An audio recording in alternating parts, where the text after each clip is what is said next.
Hello everyone, I'm Surendra Kumar and with me is Prakash Menon. We both are going to host the Cat and Rat Show.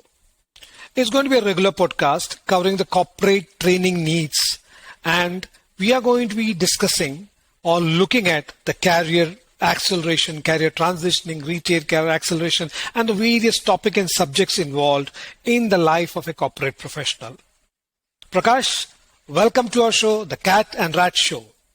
Babu, how exciting. This has been something that we've been planning for a few months. It's been a lot of effort has gone in from your end. And of course, I'm passionate about this. So I think it was only a matter of time before we finally came.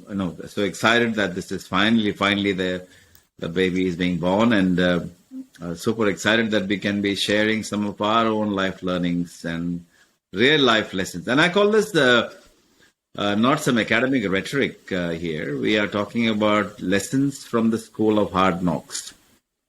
These are practical, real life experiences, and call it pearls of wisdom. But these are real life lessons, not some academic rhetoric, as I said. Not some.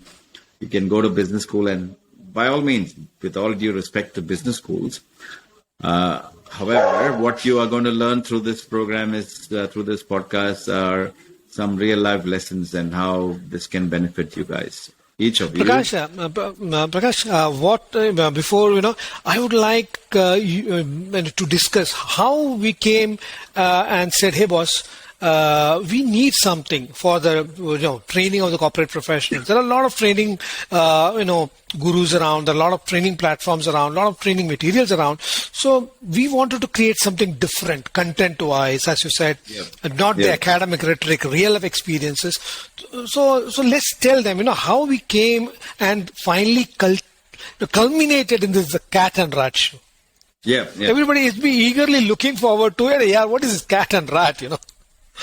No. See, first of all, the name. Let's talk about the name. Okay, so it has to be because in the marketplace where the attention span of now humans, officially they say it's 1 second less than a goldfish, which is about 8 seconds. So it becomes very important for us to really, if you're whatever message that happens to be, in this case the cat and the rat. We'll explain what the cat and rat is all about. It has to be something which is intriguing, build some curiosity, and something, inverted commas, sexy, and something that really think, what is this cat and rat? Okay, like we know Tom and Jerry, but what is a cat and rat, right? So obviously there are acronyms, cat and rat. There are two acronyms. We'll discuss this in more detail, but it was more important. In the marketplace, how can we actually add value? Because there is so many, like you said, there are so many amazing teachers out there who are probably sharing their knowledge and wisdom, and good on them. But we also wanted to have our little contribution to make a difference before we leave planet Earth. One day we'll all have to leave. There's no 100% guarantee there. But that before we leave planet Earth, how do we make a difference, and how do we leave our own legacy, which is the name of the game? Because life is like a sport, in my view. Okay, and that's kind of what, Babu, the whole idea of this game is about. Life is like a sport. You take hockey, soccer, cricket, any of the team games particularly, or even otherwise. The game is not won in the first half. The game is always won in the second. Okay, so the first half, you get a few bouncers, first innings, cricket. If you take cricket, most people are probably familiar with cricket, like they are mad about cricket. So first half, you get a few bruises, get a few bouncers, and you get hit on the head or arm, get injured, go back to the pavilion. The game isn't won or lost in the first half, first innings. You go back to the pavilion, so whichever team or professional has the endurance, the stamina, the tenacity to come back in the second half is where they win or lose the game.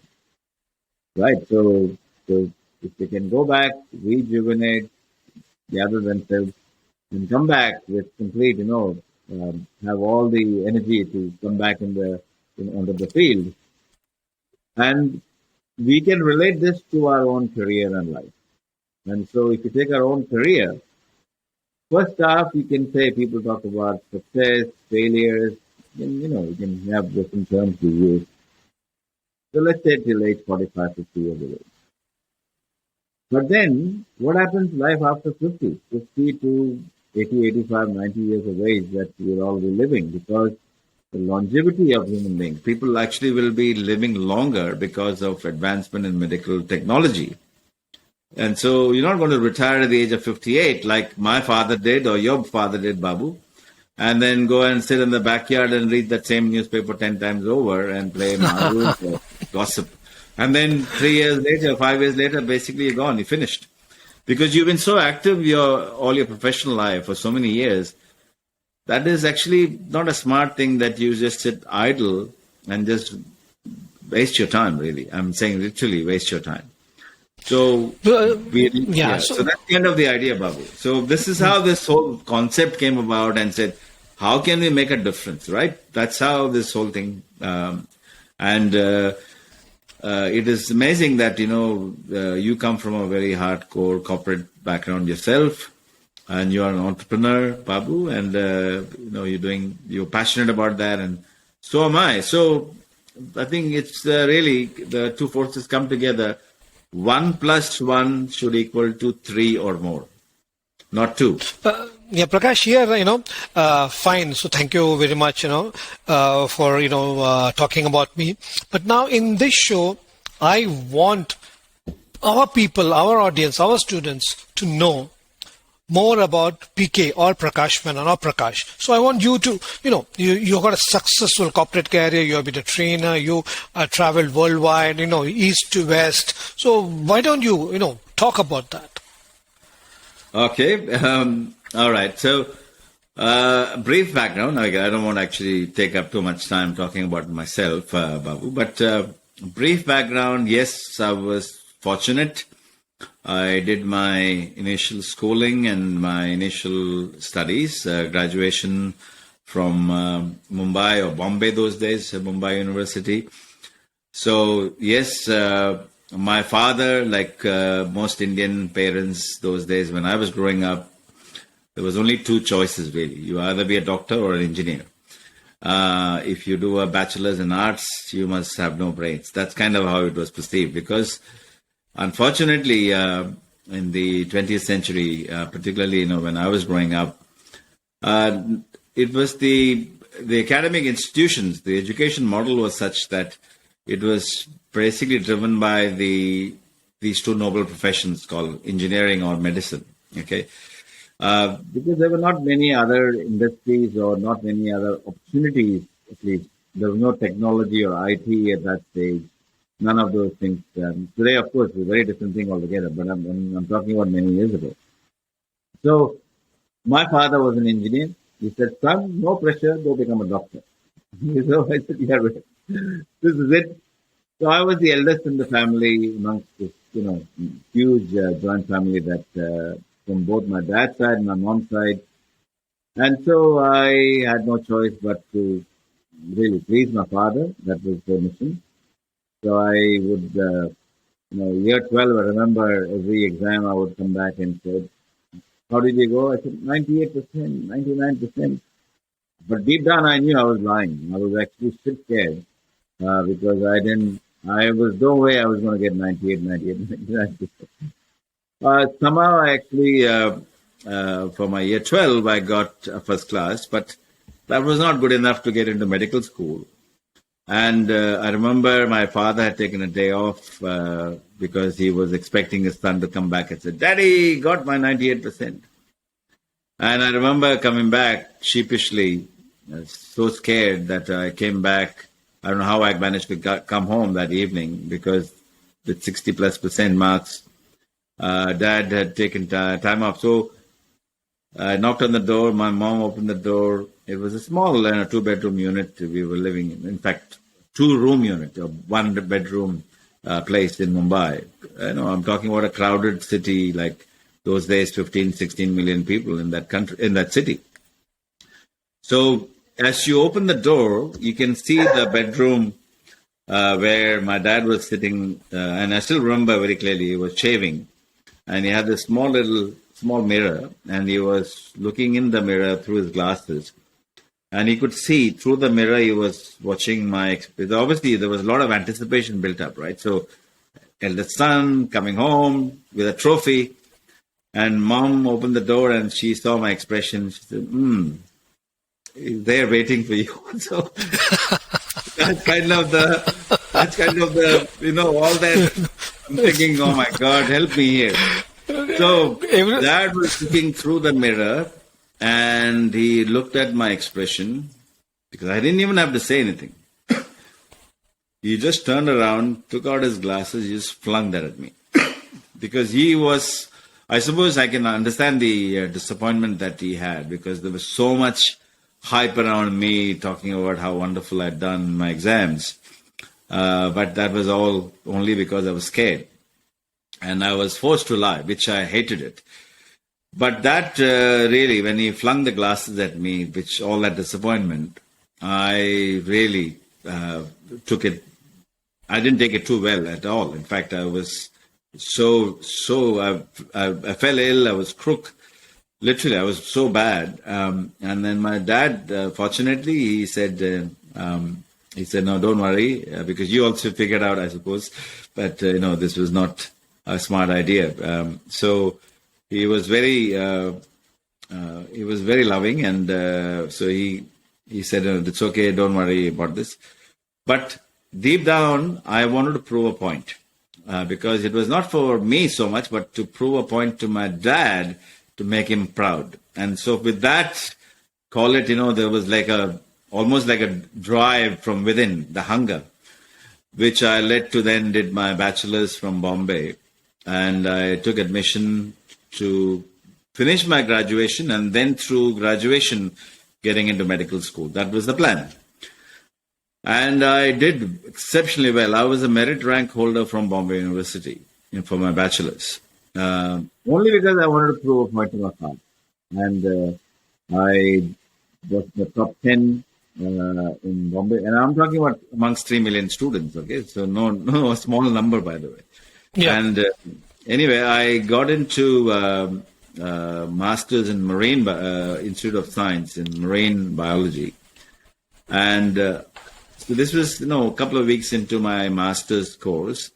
That's when my second brother, who was also grown up by then, he asked me to accompany him to this amazing hotel management institute, one of the finest hotel schools in India, or Asia, I should say, which is based out of Bombay. He said, why don't you give me company? Just come along with me. So anyway, I thought, okay, I'll just see what this school is all about. So I went with him. Oh my God, I said I was blown away with the glamour and the of this hospitality in the hotel school in Bombay. I said, what am I doing dissecting sharks and fish and all that? This is not where I belong. So I abandoned my master's and I did my second degree, which was hotel management from the finest hotel schools in India or Asia.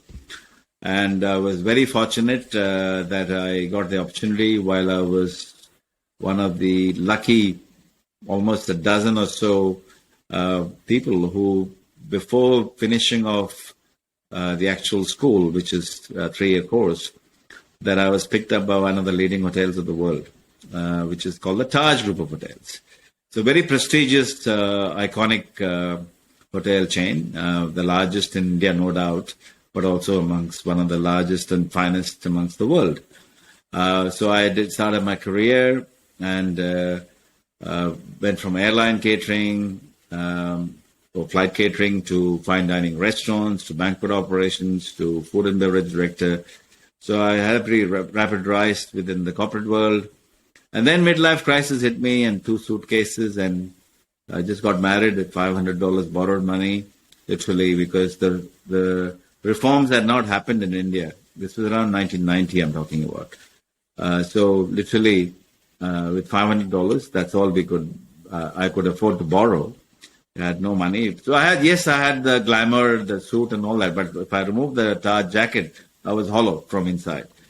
So I decided to immigrate, or we and my wife decided to immigrate in 1990. There were choices: Canada, US, or Australia. And why Australia? Because most Indians are mad about cricket, as you know, Babu. And cricket is like a religion. And so I also enjoyed my cricket. I was a wicketkeeper myself, so I knew cricket was the passion. And Canada, US, they don't follow cricket, whereas Australia, they do. So I said, oh, Australia seems to be the better place to go. And my research that I did, I watched this movie called Crocodile Dundee 5 times.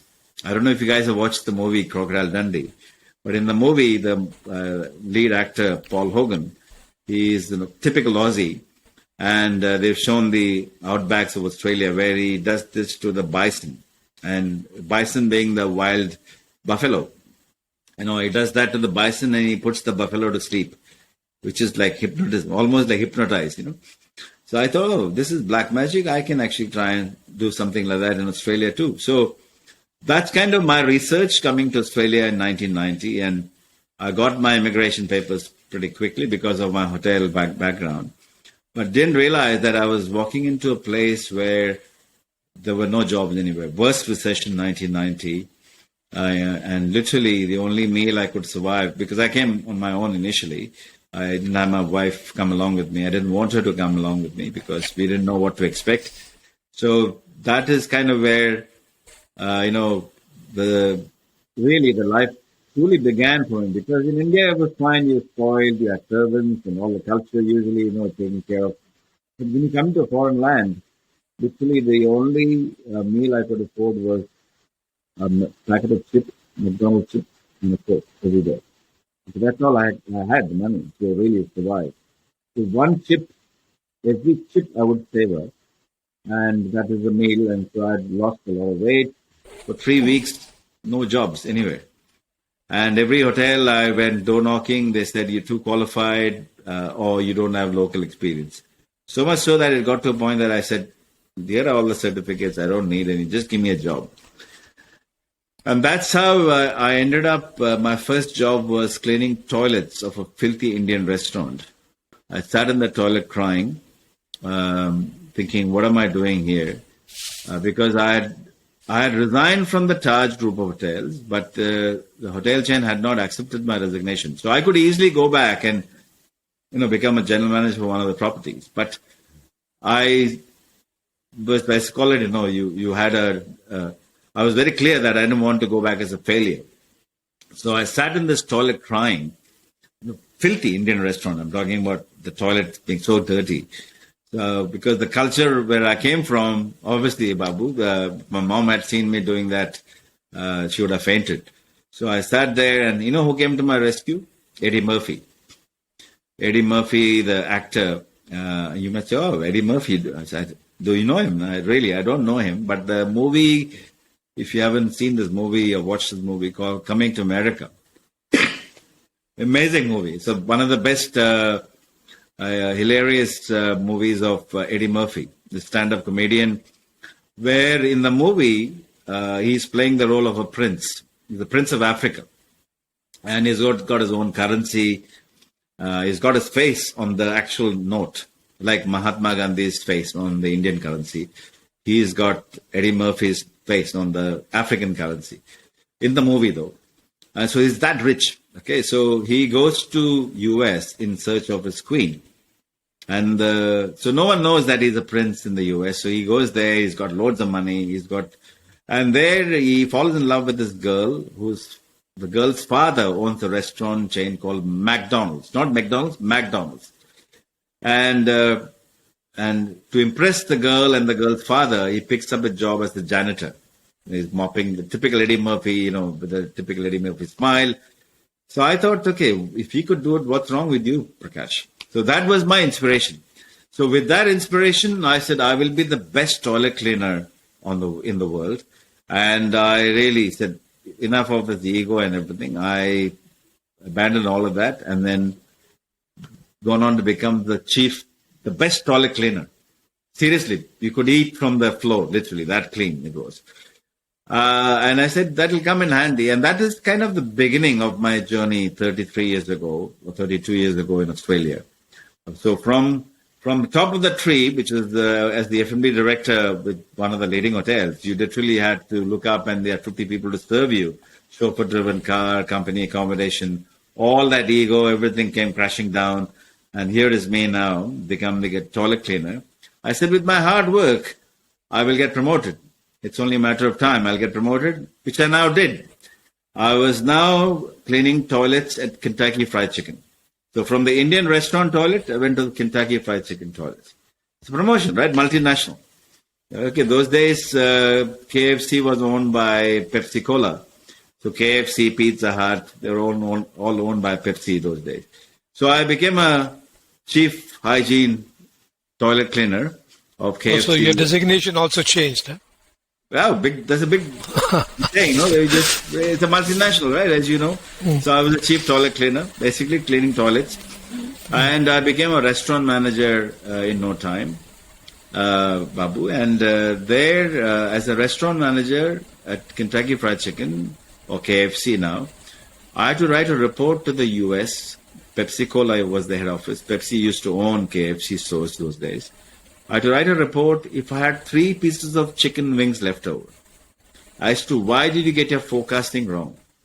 And I'm thinking, are you kidding or what? 3 pieces of chicken wings, why did you overcook? Why is the food wastage? So I had to write a report every night. And I thought, okay, I used to curse and I used to write a report. I had no choice.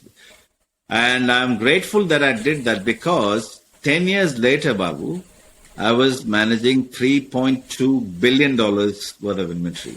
So it doesn't matter whether it's 3 pieces of chicken wings or $3.2 billion. The principles of inventory management are the same. All right. So that was the big learning. Anything you do in life, right?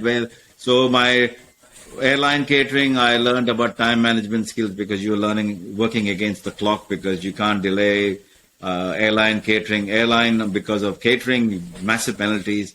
Fine dining restaurants, I learned about, how you manage with dealing with people's or customer service, all of that. And then banquet manager, the largest wedding, which is an exception. The largest wedding was 50,000 people. Was the chief minister's son getting married in Chennai. So he booked a stadium. So you learn about organization management skills. So you learn every role that you go, and we go through different competencies. So coming to Australia and picking up KFC, I learned about toilet cleaning, that really came in handy with KFC because KFC, the motto is clean as you go. So don't wait for the end of the shift or someone else to come and pick up the mop and clean. You have to clean it and make sure it's spotless all the time. So I got many awards for that. So I took a lot of pride. And that really helped me, build the foundation. So became a restaurant manager, like I said, KFC, then Pizza Hut. You learn about delivery, customer, home delivery service. And then I always wanted to have a restaurant of my own. So I had a restaurant. I invested my little savings that we had. So we opened up a restaurant. And then I joined this great retail giant called Meijer. It's a $3.2 billion retail giant. On the shop floor, folding towels and sheets. They had some 70 stores or 70 boxes, they call it. Big box retailing, I'm talking about. 1.2 million SKUs. Smallest store is 100,000 square feet. Largest store is 280,000 square feet. So I was in the shop floor, folding towels and sheets, and I would take a lot of pride and come home and show off to my wife, Manisha, this is how you fold the towels and sheets, not the way you do it. This is how you should be doing it. So I was showing off to her. And while I was working full-time, Babu, with Meijer, I also started doing my MBA from one of the finest Ivy League schools in Australia called Macquarie Graduate School of Management. So I did my MBA while I was, during the day I used to work, evenings I used to go with a coffee in my hand and go and study.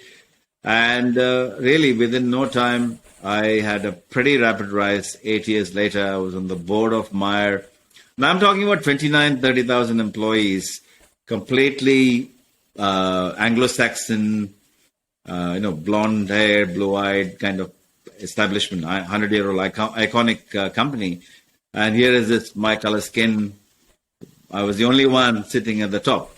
So again, I'm not saying that it has got to do with the color, but there was some tension at that stage. And so it was most certainly I had to work 10 times harder. I was very fortunate. And then the company sent me to Wharton, did my advanced studies. And that was a massive opportunity that I had. And I came back, I did fashion studies with RMIT Melbourne, then supply chain from Monash University. And then the company went through a transition from a public company to a private equity. I was one of the lucky five to be picked up by one of the largest private equity firms called TPG, Texas Pacific Group. The company was bought over for $1.4 billion. I was one of the lucky five. And appointed as the director of supply chain. I had no supply chain background. I could have crippled that company, but the team did me proud. We turned around this broken company from negative $66 million profit to positive $25 million in literally 10 months. And 101 projects, complete from zero, almost like a blank canvas. We opened up 4 massive warehouses, distribution centers, each the size of 8 football fields in Australia. So we had one in Sydney, Melbourne, Perth, and Brisbane. Also the international landscape. Yeah, amazing metrics. The team did they did a great job. And that's kind of where the company went through an IPO in 2010. That was a great thing. That's kind of where I think the calling had come for me. I wanted to give it back.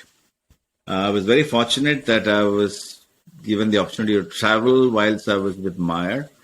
And in a few of my trips overseas, I was really moved by a lot of the faces of despair that I saw. Like I've been to Iran 8 times, and Pakistan 5 times, and India, and all these amazing countries that I was very fortunate.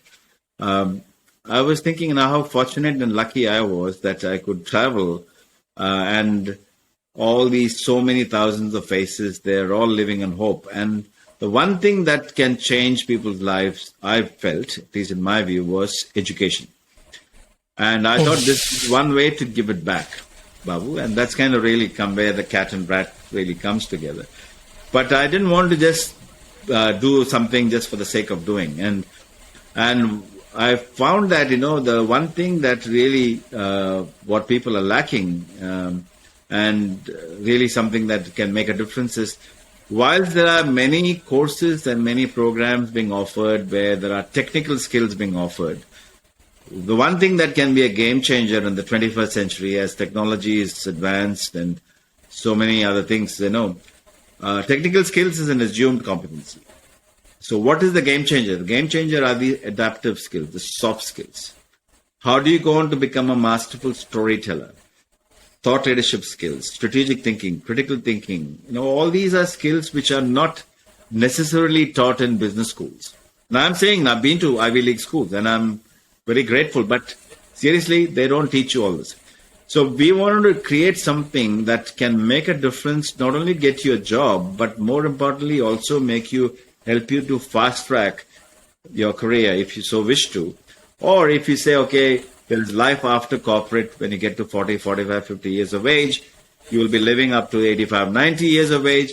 How can you then take these ideas of yours, all these pearls of wisdom, all the experiences through your life, how can you then capture them, package them, and eloquently present them?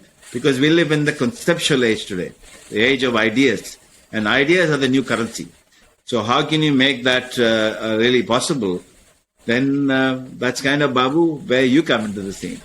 So I think this is where I think it's a beautiful blend. Hopefully it wasn't, I know it's a very long introduction I gave. No, you missed a major point. Prakash as an author, I was waiting for it because I need that. Without that, Prakash cannot be complete. Okay, so thank you, Babu. So this, as I said, the big calling had come around 2010, 11. Till then, I was a corporate dude. I was like a machine. I was like, my ego on top of, I'm talking about $3.2 billion retail giant on top of the tree.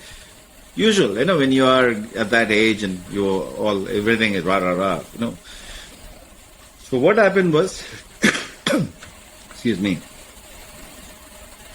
in 2010, around 2010-11, that was my first, after we done the IPO, I was still with the company. And I took a break with my family. First time that we thought, okay, take a sabbatical.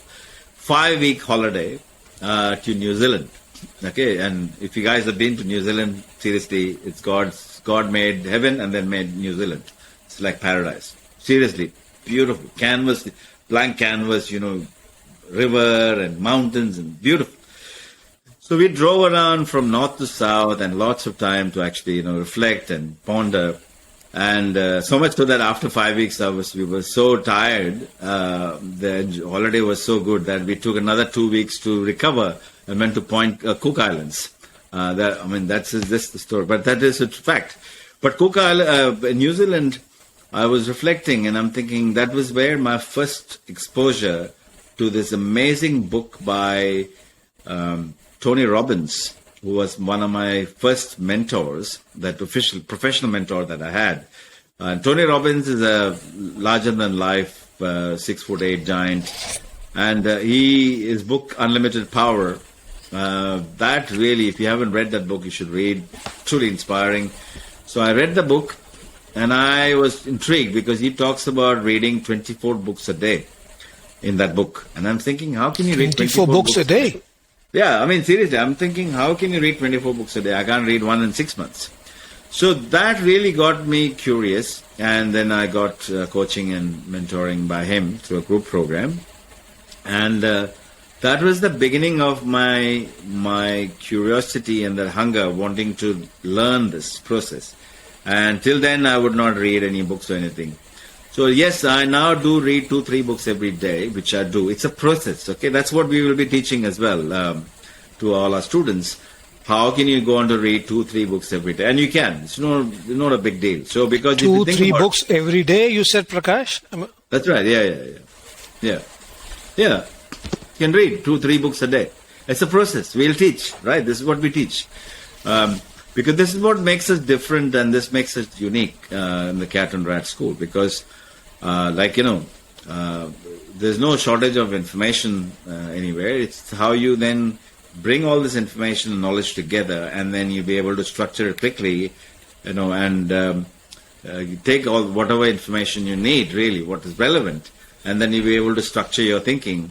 Then you can go on to write your own books. So I, using this process, and also because I also had a few other mentors like Robin Sharma, Blair Singer, Matt Church, all these great guys. And that's how this process has led me to the author of the 44 books that I've written, as you mentioned. So these are all books that I've written, and they are no ordinary, they're like encyclopedias. And there are 44 books that I've written at the moment, physical books and all these. There's a lot of content, but there's another 40-50 books content that I've got in the pipeline, which will obviously share. And that's kind of the brief background. Book writing is not just about a book, by the way. Book writing helps you to structure your thinking. A lot of people struggle because they can't structure their thinking. Because a person who doesn't read and you probably may know this already, Babu, 65%, and this is a fact, not PK making it up, 65% of the world's population do not read a book after they leave college. And they wonder why they're not growing. And I was one of them as well. I was not into reading before. But the more you read, the more you read, the more you learn, the more you can grow. And if you grow, you obviously earn more as well, right? So because we're living in the conceptual age, knowledge economy. And so this is kind of the game changer.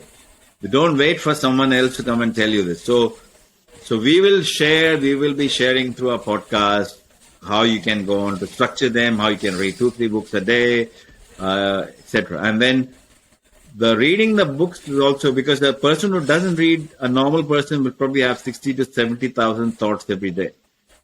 Someone who's into reading has got 120 to 140,000 thoughts a day. But, it's only the 10 or 15% of the thoughts which you should be able to capture them because they are like golden nuggets. So you capture them and then you can polish it and then you package it and you can present this, which can solve someone else's problem for which they're happy to pay a premium or a price, then why not? That's kind of the whole knowledge economy we're talking. So I think that's kind of what this makes us very different. So you go on to become a masterful storyteller, public speaking. For example, once upon a time, 20 years ago, public speaking was seen as, okay, you are an extrovert, you can be a public speaker, and so you probably have the advantage. Oh, no, I can't do public speaking. Like that. People used to think. I used to be petrified of speaking in public. I used to have heart palpitations and I could struggle and I was worried about my accent and what will people think about me. But once you understand this journey in this process, I'm not exaggerating, I know the frustrations I've had, preparing myself thinking I'm all ready. I used to ask my boss, who was an amazing orator, I used to ask him, how do you speak so well? He said, practice speaking. I used to practice.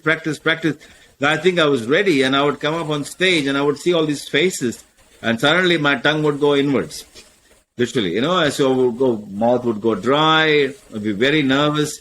But now, it's a process. Anything in life is a process. So now if you think about it, 2-3 hour a keynote presentation for which you get paid for, prep time, 15 minutes, 1-5. And you can go and speak for 2 hours without any problems.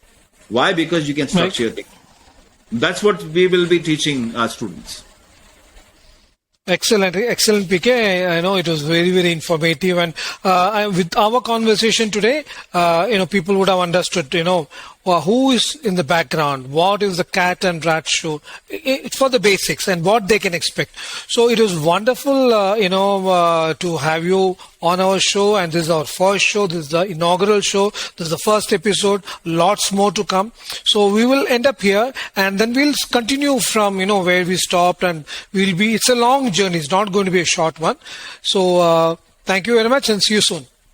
Awesome. Well, look, bring it on. I think it's most certainly the first session, and as you said rightly, this is like a teaser. So we will be sharing tons and tons of content, and whatever we've learned, there's no holding back. We're going to share. Thank you, Babu. Thank you, PK.